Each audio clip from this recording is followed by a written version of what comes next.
हाँ जी, अज अपनी master girder की फिजिक्स की प्रैपरेशन के लिए सैकेंड क्लास है। फस्ट क्लास दे विच आपां इलैक्ट्रिसिटी एंड मैगनेटिज्म टॉपिक स्टार्ट किया सी। उस दे विच ग्रेडियंट, डाइवर्जेंस, कर्ल एंड उन्हां दी फिजिकल सिग्निफिकेंस डिस्कस कीती सी। ते अज आपां स्टार्ट करांगे rules for vector derivatives. Rules करांगे, उस तो बाद वाला सारा टॉपिक अज दी क्लास दे विच आपां कंप्लीट करांगे।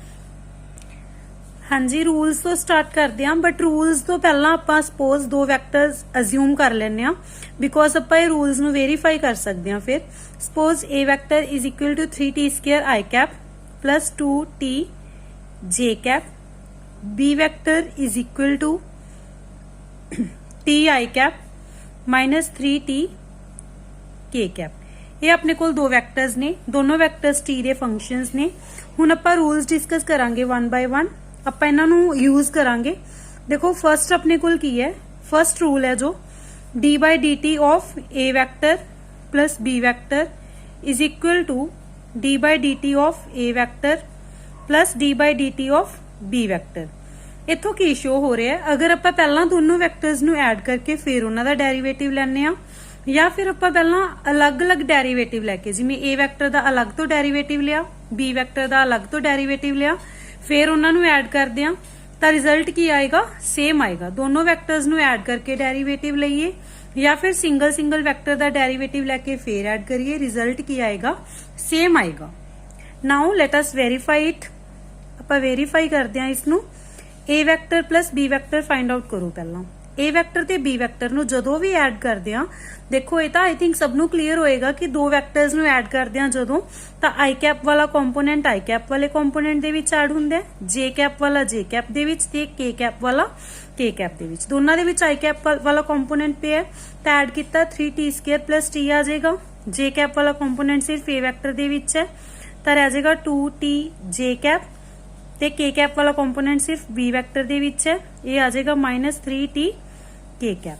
हुण इसदा आपां डेरिवेटिव लैने आ। डेरिवेटिव लवांगे, देखो लैफ्ट हैंड साइड आपां पहला दोनों दा ऐड किया जो उसका डेरिवेटिव लवांगे। d by D T of 3t square plus t I cap plus 2t J cap minus 3t K cap. देखो इसका डेरिवेटिव लो। अपने को जो आप फर्स्ट वाले कंपोनेंट का डेरिवेटिव करांगे तो की आ जाएगा 6t, टी स्क्वायर का डेरिवेटिव 2t, 3 इंटू 2t की आ जाएगा 6t, t का derivative 1 I cap as it is, plus हुण इसका डेरिवेटिव लो। 2t का डेरिवेटिव की आ जाएगा 2 J cap minus 3t minus 3 के कैप। तो ये अपने को की आ गया, डेरिवेटिव आ गया। लैफ्ट हैंड साइड सॉल्व होगी। हुण आपां राइट हैंड साइड सॉल्व करते हैं, चेक करते हैं कि ये एक्चुअल दे विच इक्वल आंदा है।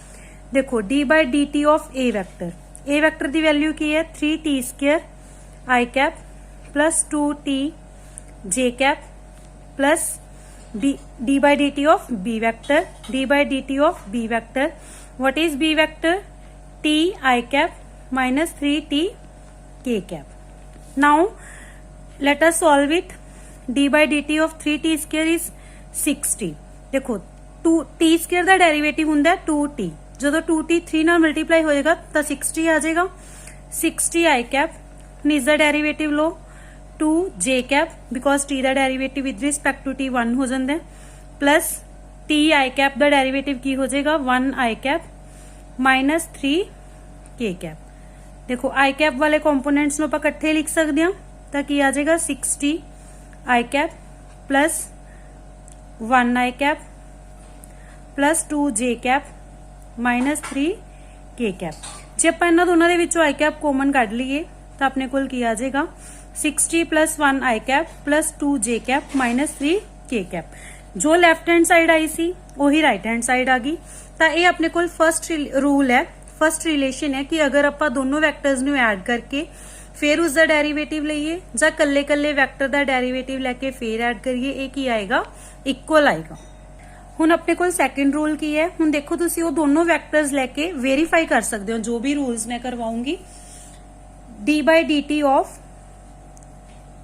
A vector dot B vector, अगर आप A vector dot B vector dot product का डेरिवेटिव लईए तो अपने कोल की हुंदा है।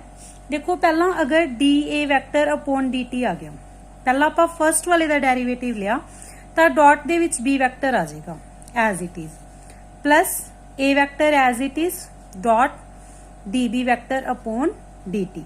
मतलब पहला ए दा डेरिवेटिव लेना है, जो डेरिवेटिव आ गया ਉਹਦੀ बी नाल डॉट करवा देनी है, फिर ए नू एज इट इज रख के बी दा डेरिवेटिव लेना है ते जो बी वैक्टर दा डेरिवेटिव आंदा ਉਹਦੀ ए वैक्टर दे नाल डॉट प्रोडक्ट करवा देनी है। मतलब ए ते बी दी पोजीशन बस ਉਹੀ रख रहे हां आपां, जिवें सिंपली अपने कोल डेरिवेटिव्स दे रूल्स हुंदे ने कि एक बारी एक दा डेरिवेटिव दूजा एज इट इज ते एक बारी दूजे दा डेरिवेटिव ते फर्स्ट एज इट इज, ਉਹੀ चीज है। बस इत्थे डॉट प्रोडक्ट दा ध्यान रखना है भी डॉट प्रोडक्ट हुंदी है जो रिजल्टेंट आ गए उन्हां दी, ठीक है। ते अपने कोल उस तो बाद थर्ड रूल है, जिवें डॉट प्रोडक्ट दा रूल है एवें क्रॉस प्रोडक्ट दा रूल है, D by D T of A vector cross B vector. Similarly पहला ए दा डेरिवेटिव लवांगे cross B vector plus A vector as it is cross D B vector by D T. Positions नहीं change करनिया, बस जो जिथे पिया जिवें ए वैक्टर फर्स्ट ते पिया तो फर्स्ट ते लिख लिया, बी वैक्टर सैकेंड ते पिया तो सैकेंड ते। एक बार ए दा डेरिवेटिव ले लेना ते एक प्लस पा के एक बार बी दा डेरिवेटिव ले लेना। सिमिलर जिवें आपां simple derivative they which rules लगाने हुंदे, एक बार एक एज इट इज दूजे दा डेरिवेटिव ते एक बार दूजे दा डेरिवेटिव ते फर्स्ट एज इट इज, ओही रूल्स ने, बस इत्थे डॉट प्रोडक्ट ते क्रॉस प्रोडक्ट आपां बाद दे विच कर दांगे। फोर्थ रूल है, अगर आपां किसी वैक्टर नू किसी कॉन्स्टेंट नाल मल्टीप्लाई किया होया है तो उसका डेरिवेटिव लेना आपां, तो आपां उस कॉन्स्टेंट नू बाहर लिख लांगे ते D by D T of A vector आ जाएगा। ईजी है, कॉन्स्टेंट बाहर आ जाएगा, बस ए वैक्टर दा डेरिवेटिव। हुण जिवें अपने कोल कोई वैक्टर है, सपोज ए वैक्टर है ए x I cap plus A Y J cap plus A Z K cap. उसका एक्स कंपोनेंट है उसके नाल आई कैप होएगा, वाई कंपोनेंट है उसके नाल जे कैप ते जेड कंपोनेंट है उसके नाल के कैप। अगर आपां इसका डेरिवेटिव लवांगे, अगर आपां इसका डेरिवेटिव लवांगे, पहला आ जाएगा I cap D A X upon D T plus J cap D A Y upon D T plus K cap D A Z upon D T. Sixth है, अगर आपां स्केलर ट्रिपल प्रोडक्ट का derivative लैने, scalar triple product नूं आपां किवें represent करदे हां, तीन वैक्टर्स ने उन्हां नूं एक स्केयर ब्रैकेट दे विच लिखिया होया है, इहनूं आपां स्केलर ट्रिपल प्रोडक्ट कहने आ। पहला तां स्केलर ट्रिपल प्रोडक्ट पता होना चाहिए की हुंदी है। देखो A vector B vector C vector, इन्हां दी स्केलर ट्रिपल प्रोडक्ट की हुंदी है A vector dot B cross C. पहला आपां बी ते सी दी क्रॉस प्रोडक्ट करवाने आ, जो रिजल्टेंट आंदा है ओदी ए वैक्टर दे नाल डॉट प्रोडक्ट करवाने आ। देखो ये तो सबनों क्लीयर होगा कि जो डॉट प्रोडक्ट का रिजल्टेंट हुंदा है, डॉट प्रोडक्ट का जो रिजल्टेंट हुंदा है वो एक स्केलर क्वांटिटी हुंदी है, ठीक है। ते जो वैक्टर दा क्रॉस प्रोडक्ट का हुंदा है वो एक वैक्टर क्वांटिटी हुंदी है।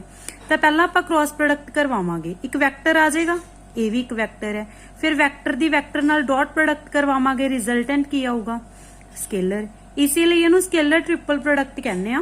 तीन वैक्टर्स दी प्रोडक्ट है ते ओहदा रिजल्टेंट की आंदा है स्केलर। तां ये रिलेशन है जिस दे नाल आपां scalar triple product find out कर सकते हैं। सैकेंड ते थर्ड दी क्रॉस प्रोडक्ट करवा के ए दे नाल डॉट प्रोडक्ट। तां देखो इसदा रिजल्टेंट की हुंदा है, इसदा रिजल्टेंट हुंदा है D A vector upon D T B vector C vector plus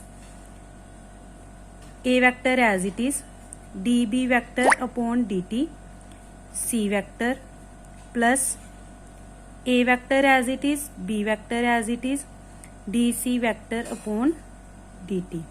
ਇਹਦਾ मतलब की है, देखो एक बार ਆਪਾਂ ने ए ਦਾ डेरिवेटिव लिया प्लस एक बार बी ਦਾ लिया प्लस एक बार सी ਦਾ लिया ਤੇ बाकी ਦੇ ਦੋਨੋਂ ਵੈਕਟਰਸ एज इट इज ਪਏ ਨੇ।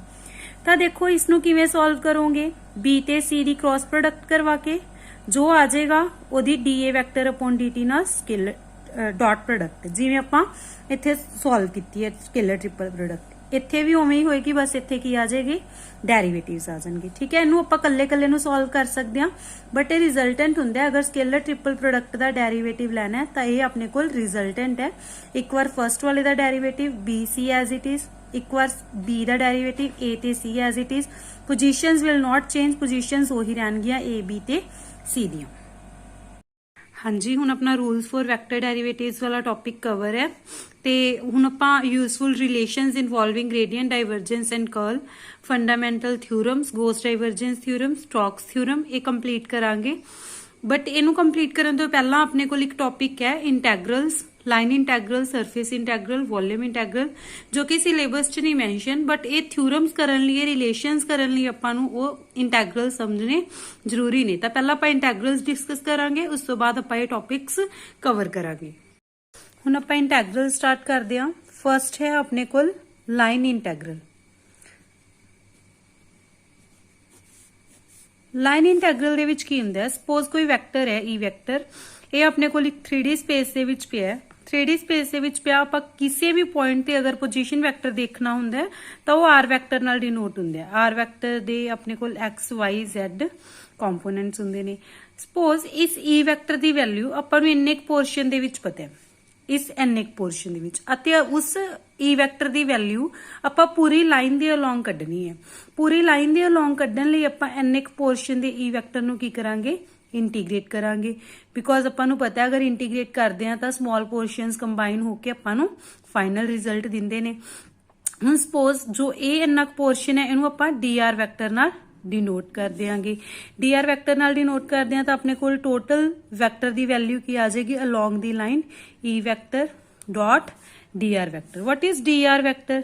dr vector is equal to dxi cap plus dyj cap plus dz k cap. Because ਆਪਾਂ ਨੂੰ ਪਤਾ ਹੈ r vector is equal to xi cap plus yj cap plus zk cap ਹੁੰਦਾ ਹੈ। ਉਸੇ ਤਰੀਕੇ ਨਾਲ dr vector is equal to dxi cap plus dyj cap plus dz k cap. ਤੇ E ਵੈਕਟਰ ਦੀ ਵੈਲਿਊ ਕੀ ਹੋਏਗੀ, ਇਹ ਵੀ ਆਪਣੇ ਕੋਲ ਇਸ ਤਰੀਕੇ ਨਾਲ exi cap plus eyj cap plus ez k cap. dr vector ਦੀ ਵੀ ਵੈਲਿਊ ਪੁੱਟ ਕਰ ਦੋ, dxi cap plus dyj cap plus dz k cap. ਇਸ ਤਰੀਕੇ ਨਾਲ ਸੋਲਵ ਹੋ ਕੇ ਆ ਜਾਏਗਾ ex dx plus ey dy plus ez dz। I think ਇਹ ਸਭ ਨੂੰ ਕਲੀਅਰ ਹੈ ਕਿ i ਕੈਪ ਵਾਲਾ ਕੰਪੋਨੈਂਟ i ਕੈਪ ਵਾਲੇ ਨਾਲ ਡਾਟ ਪ੍ਰੋਡਕਟ ਹੁੰਦੀ ਹੈ, j ਕੈਪ ਵਾਲੇ ਦੀ j ਕੈਪ ਵਾਲੇ ਨਾਲ ਤੇ k ਕੈਪ ਵਾਲੇ ਦੀ k ਕੈਪ ਵਾਲੇ ਨਾਲ। ਬਿਕੋਜ਼ ਜਦੋਂ ਆਪਾਂ i ਡਾਟ j ਕਰਾਂਗੇ ਜਾਂ ਫਿਰ i ਡਾਟ k ਕਰਾਂਗੇ ਉਹ ਕੀ ਆ ਜਾਏਗਾ, 0। ਕਿਸੇ ਵੀ ਡਾਇਰੈਕਸ਼ਨਲ ਵੈਕਟਰ ਦੀ ਪ੍ਰੋਡਕਟ ਸਿਰਫ ਸੇਮ ਡਾਇਰੈਕਸ਼ਨਲ ਵੈਕਟਰ ਦੇ ਨਾਲ ਹੀ ਡਾਟ ਪ੍ਰੋਡਕਟ ਕੀ ਹੁੰਦੀ ਹੈ, 1 ਹੁੰਦੀ ਹੈ। ਸਿਮਿਲਰਲੀ ਜੇ ਆਪਾਂ ਕੋਈ ਕਲੋਜ਼ਡ ਲਾਈਨ, ਜਿਵੇਂ ਐਵੇਂ ਕੋਈ ਵੀ ਕਲੋਜ਼ਡ ਕਰਵ ਲੈਣੇ ਆ, ਉਸ ਦੇ ਵਿੱਚ ਛੋਟੇ ਜਿਹੇ ਪੋਰਸ਼ਨ ਦਾ ਪਤਾ ਆਪਾਂ ਨੂੰ ਤੇ ਪੂਰੀ ਲਾਈਨ ਦਾ ਕੱਢਣਾ, ਆਪਾਂ ਪੂਰੀ ਕਲੋਜ਼ਡ ਲਾਈਨ ਦਾ ਕੱਢਣਾ, ਤਾਂ ਆਪਾਂ ਉੱਥੇ ਕਲੋਜ਼ਡ ਲਾਈਨ ਇੰਟੈਗਰਲ ਯੂਜ਼ ਕਰਦੇ ਹਾਂ। ਜੇ ਹੁਣ ਆਪਣੇ ਕੋਲ ਸਪੋਜ਼ ਕੋਈ ਸਰਫੇਸ ਹੈ, ਠੀਕ ਹੈ, ਕੋਈ ਸਰਫੇਸ ਹੈ, ਜਿਵੇਂ ਆਪਣੇ ਕੋਲ ਕੋਈ ਬਾਲ ਹੈ, ਬਾਲ ਦਾ ਆਪਾਂ ਨੇ ਉੱਪਰ ਵਾਲਾ ਥੋੜਾ ਜਿਹਾ ਸਰਫੇਸ ਲੈ ਲਿਆ, ਆਪਾਂ ਨੂੰ ਉਸ ਥੋੜੇ ਜਿਹੇ ਸਰਫੇਸ ਤੇ ਕਿਸੇ ਵੀ ਵੈਕਟਰ ਦੀ ਵੈਲਿਊ ਪਤਾ ਹੈ, ਆਪਾਂ ਨੇ ਪੂਰੇ ਸਰਫੇਸ ਤੇ ਕੱਢਣਾ, ਪੂਰੀ ਬਾਲ ਦੇ ਸਰਫੇਸ ਤੇ ਕੱਢਣਾ। ਫਿਰ ਆਪਾਂ ਕੀ ਯੂਜ਼ ਕਰਦੇ ਹਾਂ, ਫਿਰ ਆਪਾਂ ਯੂਜ਼ ਕਰਦੇ ਹਾਂ ਸਰਫੇਸ ਇੰਟੈਗਰਲ। ਸਰਫੇਸ ਇੰਟੈਗਰਲ ਵੀ ਐਕਚੁਅਲ ਚ 2 ਟਾਈਪ ਦਾ ਹੁੰਦਾ ਹੈ। ਇੱਕ ਤਾਂ ਆਪਣੇ ਕੋਲ ਜਿਵੇਂ ਆਪਾਂ ਨੇ ਬਾਲ ਲਈ ਹੈ, ਠੀਕ ਹੈ, ਇੱਕ ਆਪਣੇ ਕੋਲ ਜਿਵੇਂ ਕੋਈ ਓਪਨ ਸ਼ੀਟ ਹੈ, ਓਪਨ ਸ਼ੀਟ ਦੇ ਵਿੱਚ ਆਪਾਂ ਨੂੰ ਥੋੜੇ ਜਿਹੇ ਸਰਫੇਸ ਦਾ ਪਤਾ ਹੈ, ਆਪਾਂ ਪੂਰੇ ਸਰਫੇਸ ਦਾ ਕੱਢਣਾ, ਤਾਂ ਉੱਥੇ ਤਾਂ ਆਪਾਂ ਓਪਨ ਸਰਫੇਸ ਇੰਟੈਗਰਲ ਯੂਜ਼ ਕਰਾਂਗੇ। ਤੇ ਜਿਵੇਂ ਇਹ ਬਾਲ ਹੈ, ਬਾਲ ਪੂਰੀ ਕਲੋਜ਼ਡ ਹੈ, ਤਾਂ ਇੱਥੇ ਆਪਾਂ ਕਲੋਜ਼ਡ ਸਰਫੇਸ ਇੰਟੈਗਰਲ ਯੂਜ਼ ਕਰਾਂਗੇ। ਸਿਮਿਲਰਲੀ ਜੇ ਆਪਾਂ ਨੂੰ ਕੋਈ ਵੋਲਿਊਮ ਹੈ, ਆਪਣੇ ਕੋਲ ਕੋਈ ਵੋਲਿਊਮ ਹੈ, ਉਸ ਦੇ ਵਿੱਚ ਛੋਟੇ ਜਿਹੇ ਵੋਲਿਊਮ ਪੋਰਸ਼ਨ ਦਾ ਆਪਾਂ ਨੂੰ ਵੈਕਟਰ ਦੀ ਵੈਲਿਊ ਪਤਾ ਤੇ ਆਪਾਂ ਪੂਰੇ ਵੋਲਿਊਮ ਪੋਰਸ਼ਨ ਤੇ ਕੱਢਣੀ ਹੈ, ਤਾਂ ਉੱਥੇ ਆਪਾਂ ਵੋਲਿਊਮ ਇੰਟੈਗਰਲ ਯੂਜ਼ ਕਰਾਂਗੇ। ਤਾਂ line integral, surface integral, volume integral ਕਿੱਥੇ ਕਿੱਥੇ ਯੂਜ਼ ਕਰਾਂਗੇ, ਆਈ ਥਿੰਕ ਸਭ ਨੂੰ ਕਲੀਅਰ ਹੈ। ਅਗਰ ਅਲੋਂਗ ਦੀ ਲਾਈਨ ਯੂਜ਼ ਕਰ ਰਹੇ ਹਾਂ ਲਾਈਨ ਇੰਟੈਗਰਲ, ਕਿਸੇ ਸਰਫੇਸ ਦੇ ਅਲੋਂਗ ਕੱਢ ਰਹੇ ਹਾਂ ਤਾਂ ਸਰਫੇਸ ਇੰਟੈਗਰਲ, ਓਪਨ ਤੇ ਕਲੋਜ਼ਡ ਵੀ ਤੁਹਾਨੂੰ ਦੱਸਦਾ ਕੀ ਹੁੰਦਾ। ਤੇ ਵੋਲਿਊਮ ਇੰਟੈਗਰਲ ਅਗਰ 3D ਆਪਣੇ ਕੋਲ ਕੋਈ ਸ਼ੇਪ ਹੈ ਤੇ ਉਸ ਦੇ ਵਿੱਚ ਆਪਾਂ ਨੂੰ 3D ਡਾਇਮੈਂਸ਼ਨਸ ਦੇ ਵਿੱਚ ਆਪਾਂ ਗੱਲ ਕਰਦੇ ਹਾਂ ਤੇ ਆਪਾਂ ਨੂੰ ਛੋਟੇ ਜਿਹੇ ਪੋਰਸ਼ਨ ਦੇ ਵਿੱਚ E ਵੈਕਟਰ ਦੀ ਵੈਲਿਊ ਪਤਾ ਹੈ ਤੇ ਆਪਾਂ ਪੂਰੇ ਵੋਲਿਊਮ ਦੇ ਅਲੋਂਗ ਕੱਢਣੀ ਹੈ, ਉੱਥੇ ਆਪਾਂ ਯੂਜ਼ ਕਰਦੇ ਹਾਂ ਵੋਲਿਊਮ ਇੰਟੈਗਰਲ। ਹਾਂਜੀ, ਹੁਣ ਆਪਾਂ ਥਿਊਰਮਸ ਤੋਂ ਸਟਾਰਟ ਕਰਦੇ ਹਾਂ। ਸਭ ਤੋਂ ਪਹਿਲਾਂ ਆਪਾਂ ਕਰਾਂਗੇ ਫੰਡਾਮੈਂਟਲ ਥਿਊਰਮ ਆਫ ਗ੍ਰੇਡੀਐਂਟ। ਇਹ ਆਪਣੇ ਸਿਲੇਬਸ ਦੇ ਵਿੱਚ ਮੈਂਸ਼ਨ ਹੈ, ਫੰਡਾਮੈਂਟਲ ਥਿਊਰਮ ਆਫ ਗ੍ਰੇਡੀਐਂਟ। ਇਸ ਦੇ ਲਈ ਆਪਾਂ ਇੱਕ ਫੰਕਸ਼ਨ ਲੈ ਕੇ ਚੱਲਦੇ ਹਾਂ। ਟੀ ਕੋਈ ਵੀ ਫੰਕਸ਼ਨ ਹੈ x y z ਦਾ, ਤੇ स्केलर फंक्शन होएगा। टी कोई भी एक्स वाई जेड का फंक्शन है, मल्टी डायमेंशनल फंक्शन है। तो अगर आप इसका डेरीवेटिव लेना हो D T will be equal to curly T by curly X, मतलब change of this function in X direction multiply D X plus curly T by curly Y into D Y plus curly T by curly Z into D Z. ਆਪਾਂ जो भी ये function है इस जो change होगा वो इस इक्वल होगा curly T by curly X into D X, change in X direction, change in Y direction and change in Z direction. तो जो ये डी टी आ गया इसनों आप इस तरीके नाल भी लिख सकते हैं del T dot D L vector. What is it del T? Del T is gradient here. जो curly T by curly X, curly T by curly Y, curly T by curly Z, इनू आपां लिख सकते हैं gradient of T D X D Y D Z. इसनों आपां vector की form च लिख सकते हैं डी एल वैक्टर। जिवें अपने कोल डेल टी है ये किसके इक्वल होगा? Curly T by curly X I cap plus curly T by curly Y J cap plus curly T by curly Z K cap, ते D L vector D X I cap plus D Y J cap plus D Z K cap. तो इनू solve करके अपने कोल same यही चीज बन जूगी। तो इसनों आपां इस फॉर्म च लिख सकते हैं। हुण आपां इसनों करदे हां integrate, integrating on both side. जो आप इंटीग्रेट करते हैं तो आप लिमिट्स लवांगे। लिमिट आप लै रहे हैं A vector to B vector. A vector to B vector limits क्यों लईआं? क्योंकि आप एक्स वाई जेड तीनों कंपोनेंट्स लवांगे इसदे X I cap plus Y J cap plus Z K cap इस फॉर्म दे विच। ठीक है, तो अपने कोल अगर आप इहदी इंटीग्रेशन करिए जो अपने को राइट हैंड साइड है ये एज इट इज आ जाएगा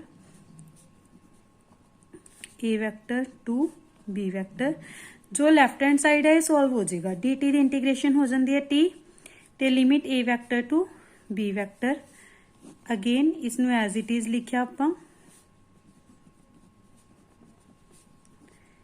ते इस दे विच आपां वैल्यूज पुट कर लिया। टी दी value B vector minus T at A vector. तो ये अपने कोल इसदी स्टेटमेंट होगी फंडामेंटल थ्योरम ऑफ ग्रेडियंट दी। फंडामेंटल थ्योरम ऑफ ग्रेडियंट दी ये स्टेटमेंट होगी, इसनू एज इट इज याद रखना है। तो इसनू आपां लिखांगे किवें? Line integral of a function, line integral of a function. आपां किसी फंक्शन का लाइन इंटैग्रल लै रहे हैं देखो, बट इस दे विच की है डेरीवेटिव भी है, इंक्लूडिंग डेरीवेटिव। इस दे विच डेरीवेटिव भी है। देखो आप इस फंक्शन का लाइन इंटैग्रल लै रहे हैं बट उसका डेरीवेटिव भी है। डेरीवेटिव किस फॉर्म दे विच है? डेरीवेटिव इत्थे हैगा ग्रेडियंट दी फॉर्म दे विच। The line integral of a function including derivative here gradient is equal to, किस चीज से इक्वल है? Is equal to difference of value of function at two end points. यही चीज है राइट हैंड साइड पे की है वैल्यू ऑफ फंक्शन है तो उन्होंने डिफरेंस है किहड़े दो पॉइंट से ऊपर? एंड पॉइंट से ऊपर। तो एंड पॉइंट से ऊपर फंक्शन की वैल्यू कड्डांगे, उहदा डिफरेंस कड्डांगे ते वो किस चीज दे इक्वल होगा? लाइन इंटैग्रल दे। लाइन इंटैग्रल कादा? Line integral of the function involving derivative. ते डेरीवेटिव किस फॉर्म च है? ग्रेडियंट की फॉर्म दे विच है। ते इत्थे ग्रेडियंट इनवॉल्व है तां ही इसनू फंडामेंटल थ्योरम ऑफ ग्रेडियंट कहने आपां। ते नैक्सट हुण आपां जिहड़ियां नैक्सट दो थ्योरम्स ने वो भी करांगे अपने सिलेबस दे विच मैंशन ने। नैक्सट है अपने कोल divergence theorem. Divergence theorem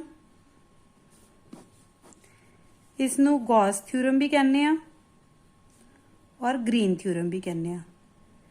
divergence theorem, Gauss theorem और ग्रीन थ्योरम ये अपने कोल सैकेंड थ्योरम है। इस थ्योरम के अकॉर्डिंग की है? इस थ्योरम के अकॉर्डिंग है volume integral of a function, volume integral of a function is equal to surface integral of that function along the closed surface. But जो ये वॉल्यूम इंटैग्रल है इस की इंक्लूड है डेरिवेटिव इंक्लूड है। Volume integral of a function including derivative. Derivative किस form दे विच इंक्लूड है इस डाइवर्जेंस की फॉर्म दे विच। देखो del vector dot E vector ये की हुंदा डाइवर्जेंस।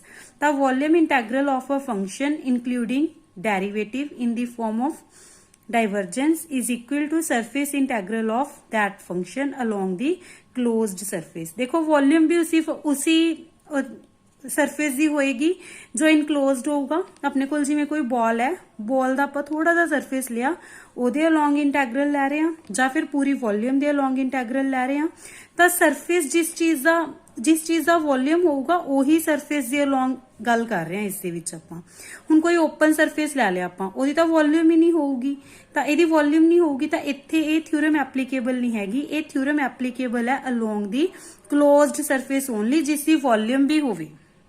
ते हाँ जी थर्ड है अपने को Stokes theorem. According to Stokes theorem की है surface integral of a function including derivative. Surface integral of a function including derivative is equal to line integral of that function along the closed loop. तो अपने कोल की होगा देखो इस दे विच derivative किस फॉर्म दे विच है कर्ल दी फॉर्म दे विच। तो आपने सब तो पहला फंडामेंटल थ्योरम ऑफ ग्रेडियंट कीती सी उस दे विच ग्रेडियंट ही सी। फिर आपां गॉस डाइवर्जेंस थ्योरम कीती उस दे विच अपने कोल की आया डाइवर्जेंस। स्टोक्स थ्योरम दे विच की है अपने कोल कर्ल।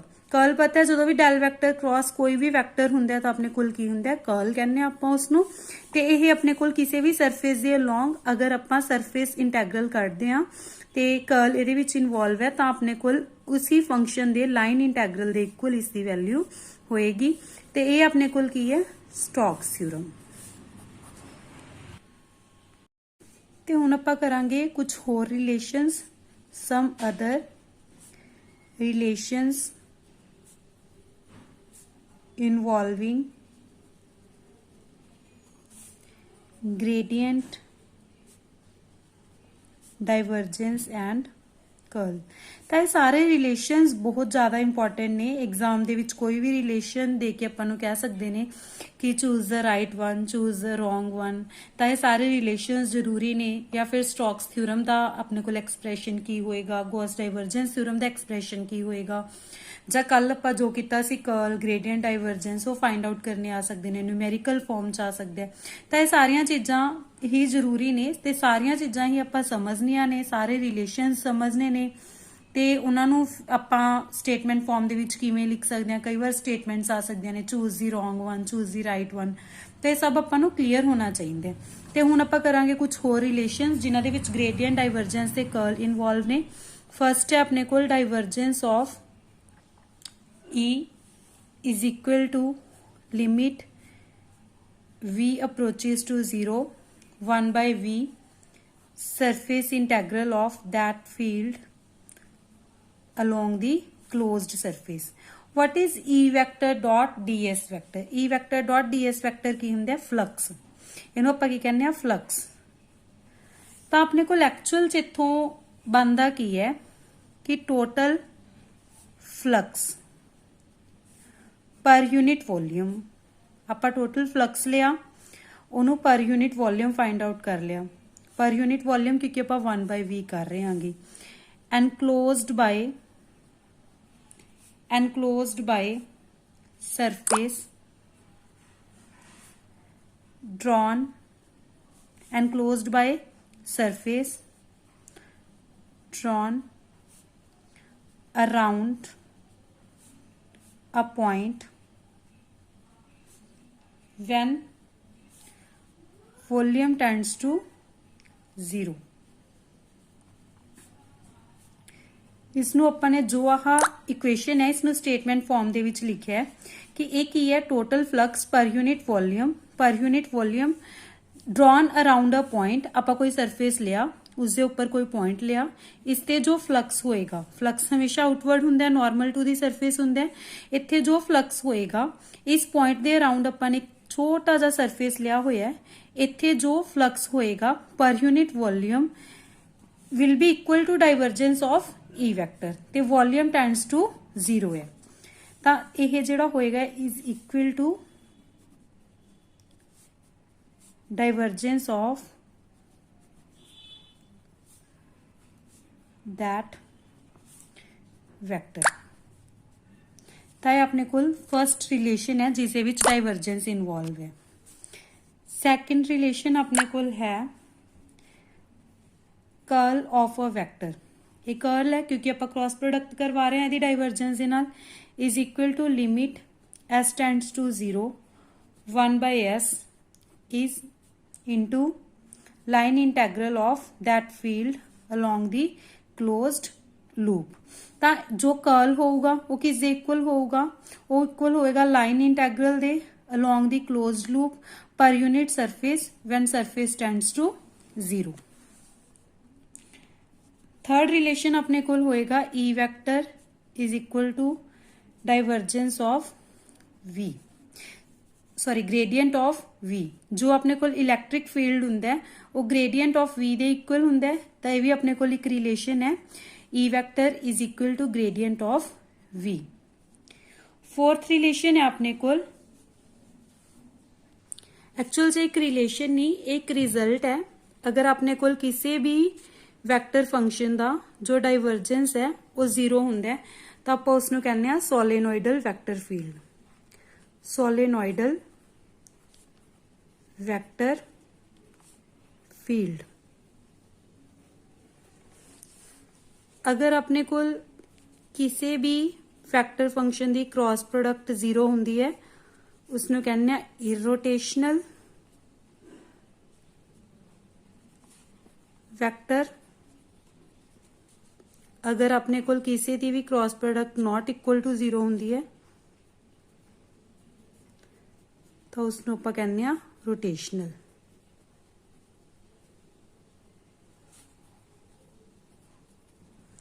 तो ये अपने कोल कुछ रिलेशंस ने होर इंपॉर्टेंट रिलेशंस ने जिन्हां दे विच डाइवर्जेंस कर्ल ते ग्रेडियंट इनवॉल्व ने, ते ये रिलेशंस सारे बहुत इंपॉर्टेंट ने ते इन्हां नूं याद रखना जरूरी है। कई बार जिवें आ जांदा है what is irrotational vector field, उत्थे आपां नूं ऑप्शनस दे विच दित्ता हो सकदा है जिस दे विच ग्रेडियंट ऑफ E 0 है, जिस दे विच कर्ल ऑफ E 0 है, जिस दे विच डाइवर्जेंस ऑफ E 0 है। तो आपां नूं पता होना चाहिए कि जिस दे विच कर्ल ऑफ वैक्टर 0 है वो हुंदा है इरोटेशनल वैक्टर। आई होप सबनों ये कॉन्सैप्ट क्लीयर है। तो ये नाल अपना ये टॉपिक कंप्लीट हो गया, टॉपिक भी कंप्लीट हो गया। इस तो बाद इस दे नाल रिलेटेड आपां क्वेश्चंस कवर करने की कोशिश करांगे। अगर तुहानूं ये वीडियोज़ पसंद आंदियां ने तो प्लीज़ इस चैनल नूं सबसक्राइब जरूर करो, शेयर जरूर करो, तो कमेंट सैक्शन दे विच दसो कि तुहानूं टॉपिक समझ आ रहा है या नहीं समझ आ रहा जां की प्रॉब्लम्स ने। ते अपने सारे टॉपिक्स हुण कंप्लीट ने। हुण इस तो बाद आपां इलैक्ट्रिसिटी एंड मैग्नेटिज्म दा ही सैकेंड सब टॉपिक स्टार्ट करांगे। Thank you.